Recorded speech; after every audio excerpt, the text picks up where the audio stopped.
Happy Wednesday, November 8th, everyone. Welcome back to Weather on the Go, all your weather coverage.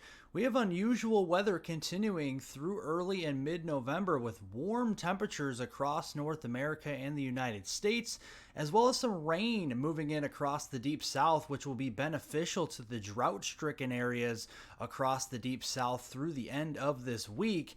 And we are keeping our eyes on a storm system that will move through the United States next week and next weekend. We'll get to those details later on in today's video. If you do like detailed long-range forecasts across portions of North America and even the tropics, be sure to hit the subscribe button down below. It's absolutely free to do, and I would love to hit 55,000 subscribers by the end of this month. So definitely help me out there by pressing the subscribe button, and also help me out by pressing the thumbs up button below this video. It helps to get all this information passed along to more and more people.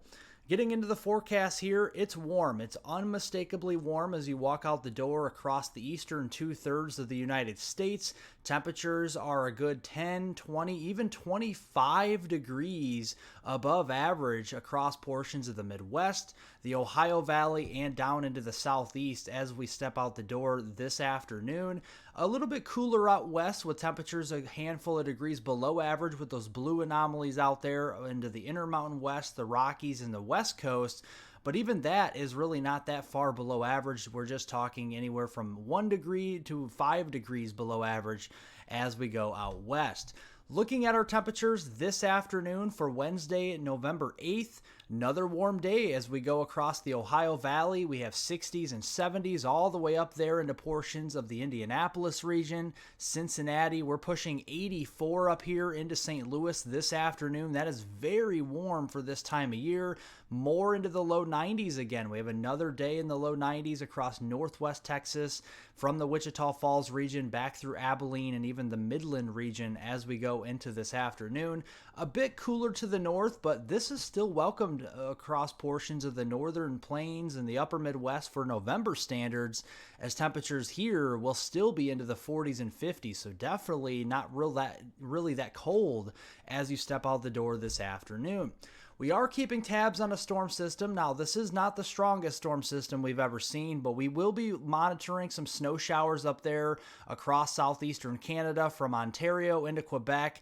This could be adding up to a couple of inches of snow over that Thursday and even Friday time frame, and then it'll have a cold front extending from that low pressure up near Lake Superior down through the Ohio Valley and into the southern plains, and we'll start to see some moisture blossoming across Texas Hill Country and into the lower Mississippi Valley on Thursday. That'll be spreading across East Texas on Thursday night, so from Dallas, Fort Worth on eastward, Tyler, Texas, up there toward Little Rock, Memphis, those areas up into the Shreveport region. Could be seeing some steadier light to moderate pockets of rain as we go into Thursday night, and then even into Friday, that cold front will extend its way across the southeast, bringing some periodic chances for some showers and even a few isolated thunderstorms from Virginia down through portions of the Carolinas, Georgia, stretching down through the Gulf Coast, and even coastal Texas as we go into that Friday time frame. Overall, we're not talking too significant amounts of rainfall. We could be seeing some decent rains in those areas that really need the rainfall with those droughts out there. Could be seeing some widespread 1 to 3 inches of rain. Does appear that the heaviest of the rainfall accumulation will be down into southern Texas and coastal Texas from the Houston Metroplex down through Corpus Christi, the Brownsville region down here. We could be talking about isolated spots getting up and over 3 or 4 inches of rain through this upcoming weekend, and that could cause some minor flooding concerns. Other than that, just some beneficial rain across the deep south, and that's some good news that we are seeing it because we have that severe, extreme, and even exceptional drought that does continue to strengthen across portions of the Tennessee Valley here into the Dixie Alley region and the lower Mississippi Valley, really centered across southeast Texas near Houston, up through the Alexandria region into Louisiana and Jackson, Mississippi. We desperately need the rainfall in those areas, and looks like we're going to be getting some over the next few days, so that is certainly some good news.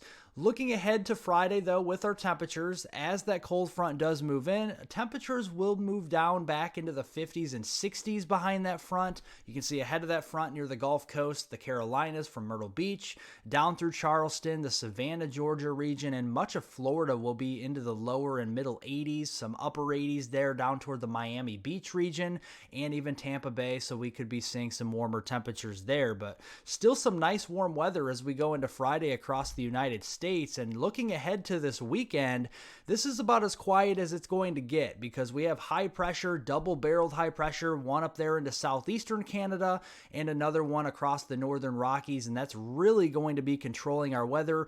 Dry skies for the most part. Only wet weather of note will be up across portions of British Columbia with some heavier snows moving in across these regions here as we move into this weekend, particularly Saturday night and Sunday, and then some leftover moisture near the Gulf Coast and southeastern areas there near the coast for this weekend, especially Saturday into Sunday, with some lighter rain over there. But other than that, dry skies this weekend. And looking at those temperatures heading into Saturday, November 11th on Veterans Day, we are seeing some warm temperatures again, 40s, 50s, and 60s, pretty uniform across the United States on Saturday, and much can be said on Sunday. We may have a few degrees warmer across the Central Plains on Sunday, with temperatures rising further into the 60s. So again, another anomalously warm weekend ahead as we move into this upcoming weekend. And it doesn't stop there, folks. As we move into next week, this is Monday, November 13th through Friday, November 17th, and this warmth has staying power through the middle of the month with well above average temperatures really centered across the northern tier of the United States, but much of us will be above average across the entirety of the country, and that even extends into the 21st of the month here of November. So this warmth will be sticking around for the better half of November, at least through the middle of the month, if not into the third week of November. But notice we do have some below average anomalies starting to work into California near the Sacramento Valley, into Nevada here, and even western Arizona, and that signals a change in our weather pattern with a trough moving in across the southwestern United States by the time we get towards the end of the next week's time frame and in toward the following weekend there. And this will mark a change with our weather pattern. It's very quiet as of recent, but we are going to be seeing some changes into the middle of November for the much wetter, especially across California near the Sacramento Valley and the coastal regions. And then that trough will begin to eject across the middle of the country. And this could lead to some pretty heavy rainfall and even some return of severe weather across the middle of the country. So let's dive into that detail right now. As we move into next work week, this is on Monday, November 13th here. This is after this weekend is over.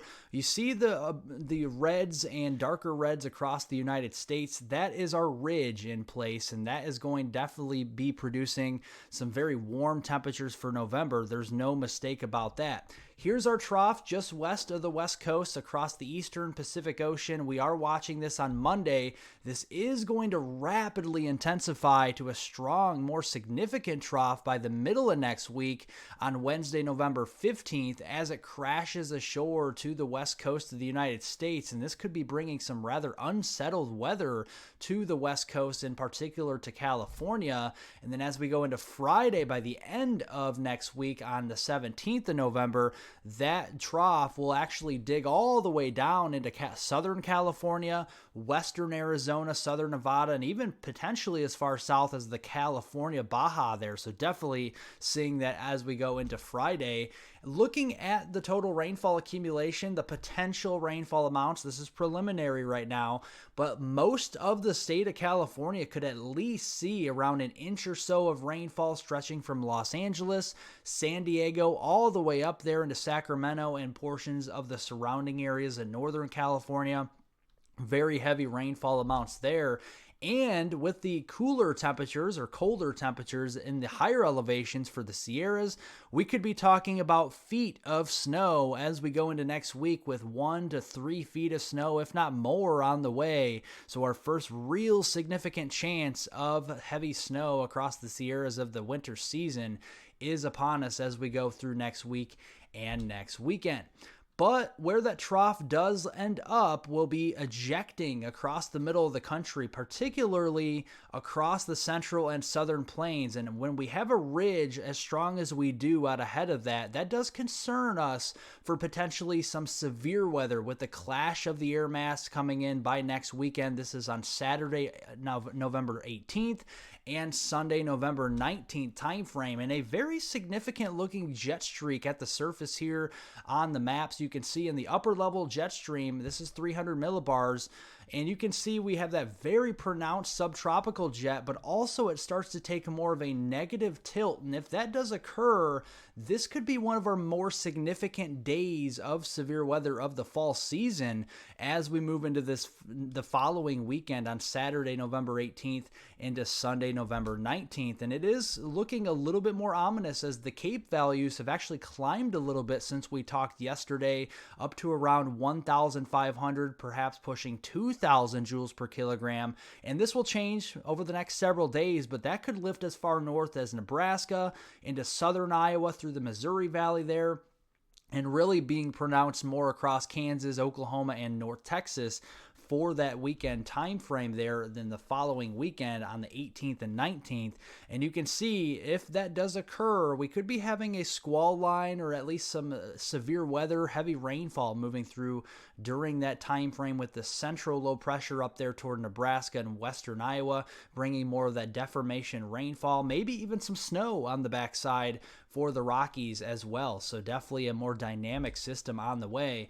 Here is my focus for severe weather potential for next weekend. This is on November 18th and November 19th. That's that Saturday into Sunday time frame.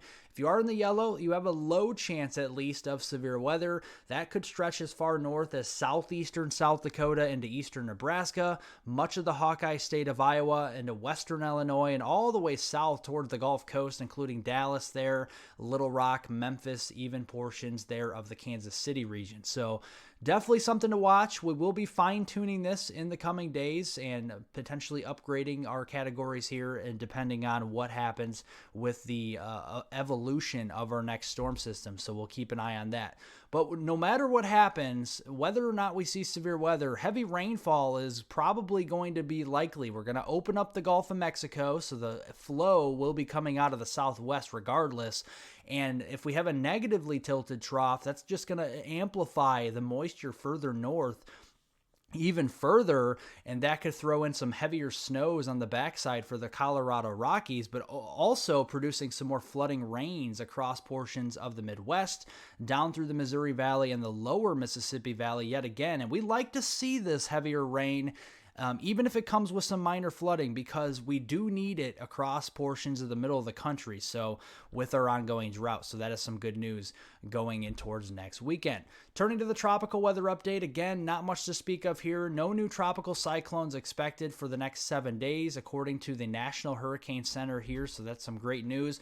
But looking toward the middle of November, this is the European ensemble guidance. This is the EPS showing some brighter colors down there in the central and western Caribbean by Friday, November 17th. That's something we'll have to watch.